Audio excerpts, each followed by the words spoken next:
Hey, welcome back, Choppy viewers. Are you looking for Warhammer books? You know it. They'll be over in that aisle over there. Thanks a lot. No problem. All right, let's see. Ugh, got a shiver. Oh, Warrior's Groot.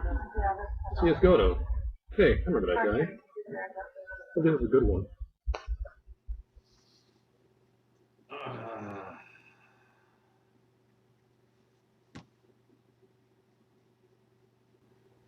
Alright, so you may have seen my reviews on the Dawn of War Omnibus based on the Blood Ravens, also written by CS Goto.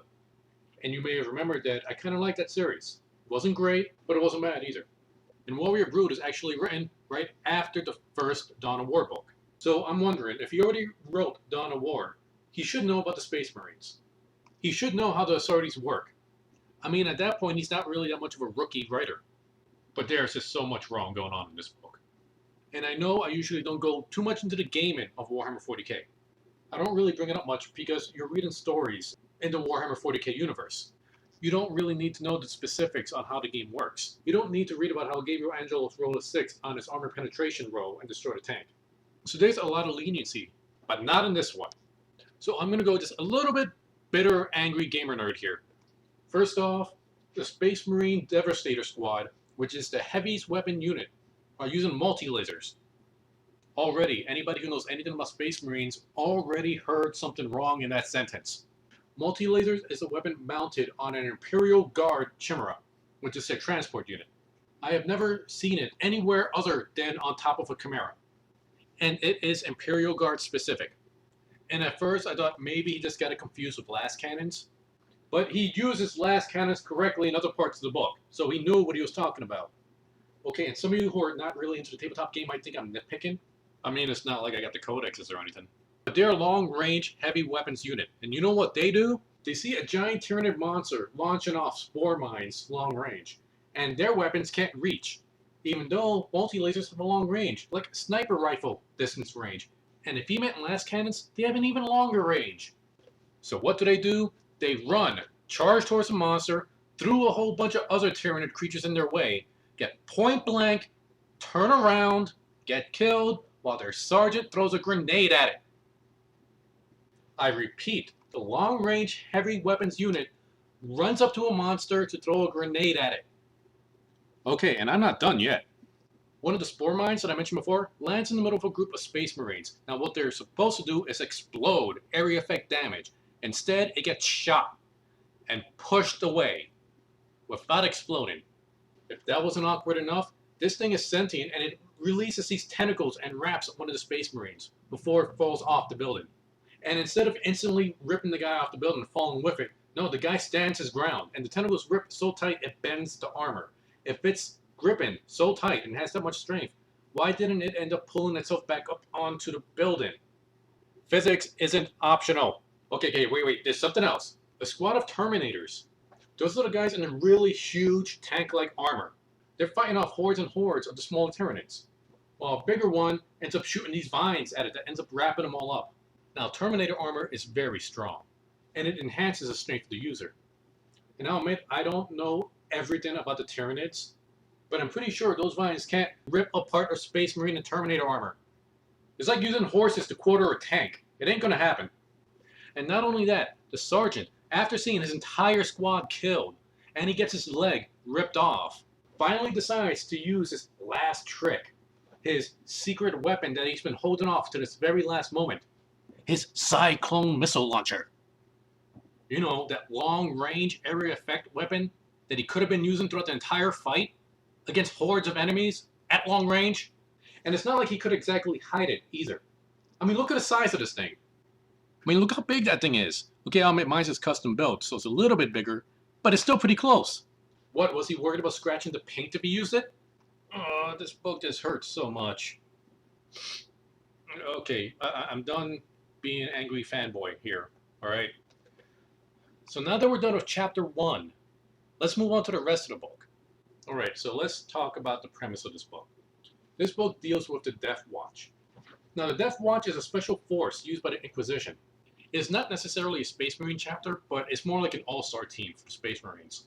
It takes an elite member of each Space Marine chapter and forms a certain type of kill team called the Deathwatch. And they're all like temporary members of the Deathwatch.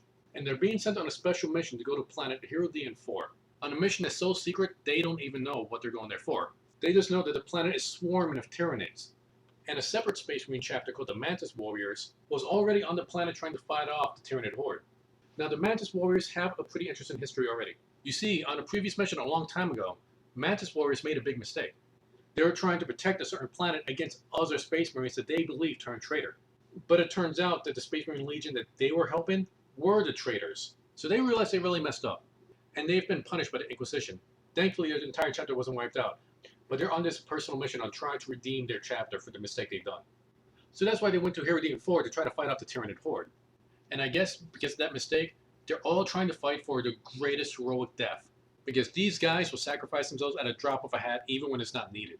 They just want to die in a glorious way. But there is something interesting about the Mantis Warriors. See, there's something wrong with their gene seed. And some of the warriors are sometimes cursed with the bullet time ability. Although while it sounds cool that they can move at such speeds, is at a cost that they get tunnel vision. But it's used fairly effectively in the book, which is one of the high points I can say about this book. One of the few ones. Now, the Deathwatch is being led by a young Inquisitor called Inquisitor Calypsia, and she has a little respect for the Space Marines, or soldiers in general.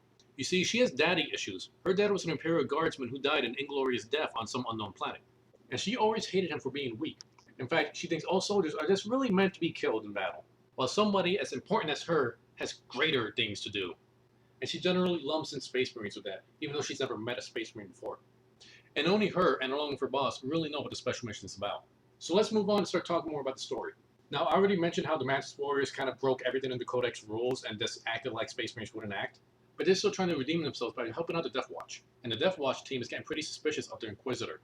In fact, there's a pretty cool scene where a chaplain pulls a gun on the Inquisitor. And she's not really scared, more like confused that somebody on her own team put a gun on her. Because that's how chaplains row. Chaplain! Yeah, at least got that part right in the book.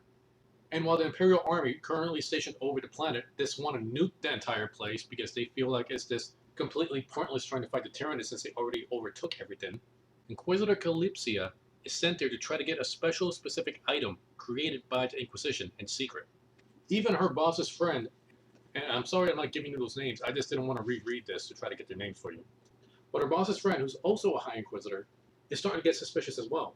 In fact, everybody in the book is suspicious of Calypsia and her boss. But that's just how it rolls with the Inquisition in general. So Librarian Shadane of the Mantis Warriors joins the Deathwatch team to try to help them out in their mission, along with some other Mantis Warriors who are there simply to die glorious deaths. So they're sent down to the planet to investigate. And of course, while everything's going on, every few chapters, he tries to break up everything by going into this really boring and uninteresting dogfight scene going on in space, with a whole bunch of jet pilots just flying around trying to shoot down Tyranids. It's not exactly Top Gun, and every single character is a cliche archetype. In fact, you kind of need to rely on the fact that they're cliche archetypes just so you can understand what the character is. And ultimately, at the end, it amounts to nothing. So back to the Deathwatch team. They notice that the Tyranids are acting a lot smarter than they normally do. They're able to anticipate what the Space Marines are going to do. And they're constantly setting up ambushes that strike the Space Marines exactly where they know they're going to land. So it's not an easy fight for them. In fact, they actually have to get off the planet on their first insertion. And the Librarian helps them out and saves the day. And then he does something that I've never expected to ever read. He fires psychic fire out of his feet to fly off to catch the escape craft.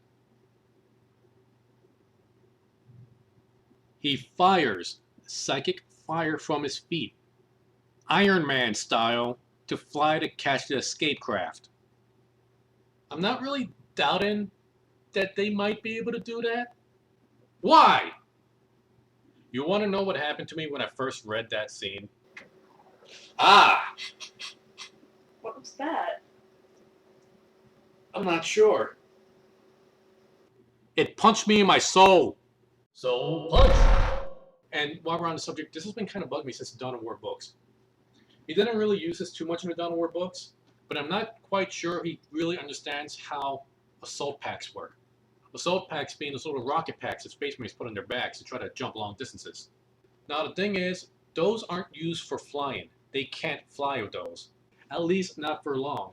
They just get up in the air real quick, and then they drop. And it's meant to get up close and personal with the enemy as fast as possible. Because that's what the assault marines are really good at. Unlike in the book, where they use it to stay up in the air, to fire their bolt gun, which at first it might seem like a good idea because you get a good vantage point, except for the fact that there's no cover up there. So while I've been trashing on this book, I would almost recommend this book. No, really, like, if you're a fan of the Warhammer 40k universe, it's one of those things you get upset about, but it kind of almost goes over that so bad, it just starts becoming fun. Okay, yeah, the book's bad, but it's a fun kind of bad, at least in some points. That jet fighter scene was just so boring.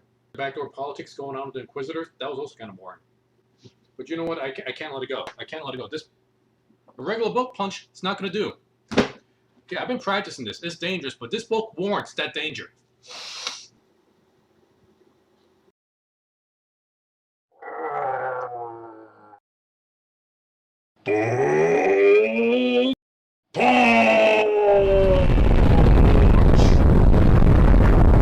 Punch. So anyway, that's my opinion. Take it for what it's worth.